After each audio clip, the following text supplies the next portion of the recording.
On the boulevard along upmarket Ipanema Beach, police trailed one of the many protests across Brazil.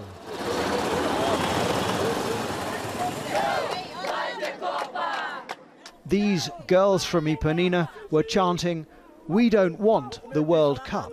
The people have decided." That's how bad things have got in football-loving Brazil.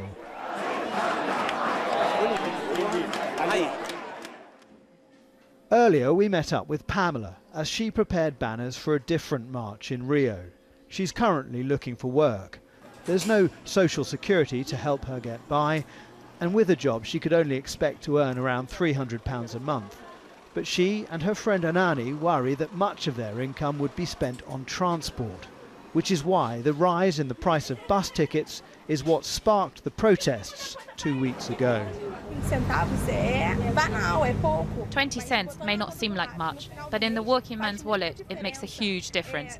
And you've got to think you might take 2 buses to go and another 2 to come home, and this all adds up by the end of the month. What about the threat that this poses to the World Cup? Education and health here in Brazil is more important than the Cup of the Confederations. More important than the World Cup? Yeah, I think so.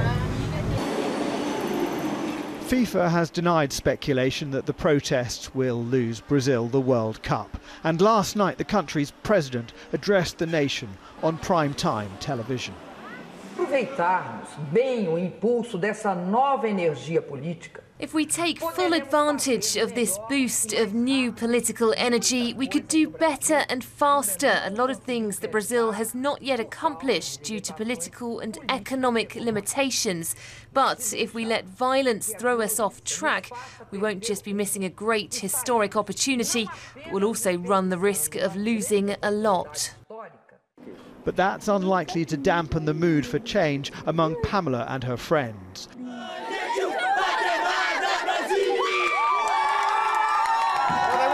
Official organised demonstrations tonight, but there's several thousand people here, and this is just one of several demonstrations in Rio. There are said to be demonstrations in 6 cities and 50 towns across Brazil tonight.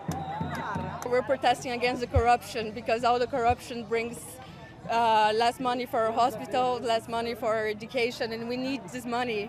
If we don't lose the World Cup, we're gonna get another Brazil, a new era, and a new era to the country. Come out onto the streets and join us, they chanted. More and more Brazilians seem to be answering that call. Jason Farrell, Sky News, Rio.